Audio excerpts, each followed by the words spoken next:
Today I'm going to show you how to make peanut butter cups. You will need 200 grams of milk chocolate, 125 grams of peanut butter. You can use either smooth or crunchy, 1 tablespoon of icing sugar, and as an optional, a quarter of a teaspoon of salt. Firstly, we want to chop half of our chocolate into rough chunks. So we're going to be tempering our chocolate today. There are 3 main methods of tempering the chocolate. The first one is the very traditional way, very temperature controlled with a marble board.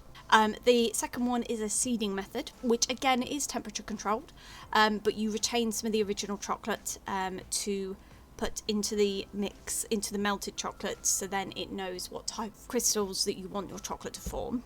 And then I like to use the cheat way via microwave, which you don't have to use a thermometer for. So this is kind of the more basic way of doing it if you don't have the equipment, which I like to make sure that this is very beginner friendly for anybody who wants to join in baking and cooking and everything. So that's the way we're going to be doing it today.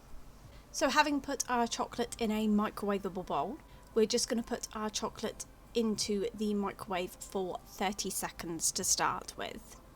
And then once the 30 seconds is up, you're just going to give the chocolate a mix and then pop it in for 10-second blasts only until it is just melted. So it will still be slightly chunky, but just keep mixing it and it will melt. So the idea behind this method is that the crystals that we want our chocolate to form are ones that will retain under 30 degrees centigrade or 86 degrees Fahrenheit. So as long as we keep our chocolate under those temperatures, our crystals won't break down and then they should set in that same formation. So we want our chocolate to be really hard and shiny and crack if you ever try to break it in half. If you go over that, it will go to the easiest crystals to form, which then make it really soft and it just melts as soon as you touch it. So if you do have a thermometer, you can use it to make sure that you don't go over that temperature. But if you don't, this is kind of the easiest way of keeping it under the temperature, so then it will temper properly. So once we've got that chocolate to the point of melting that we can just continually mix it until the rest of the chunks have melted. Having pre-lined a cupcake tray with cupcake cases, I'm just going to spoon my chocolate into the bottom of each case. I found that this recipe did make 6, but that's probably because I did do quite large peanut butter cups. So if you wanted to use smaller cake cases, then that's a good way of kind of making more. So once you've put your melted chocolate into your cases, we're then going to mix up our peanut butter filling. So to your peanut butter, you want to add your icing sugar and your salt if using. And then just give it a really good mix around.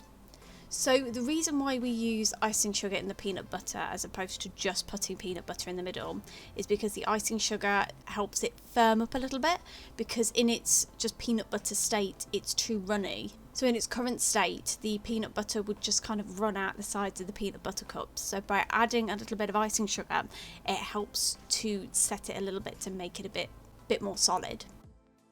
Then simply spoon your peanut butter mixture into the middle of each of your chocolate discs. I like to use the 2 teaspoon method because then you're not going to get your hands sticky with peanut butter.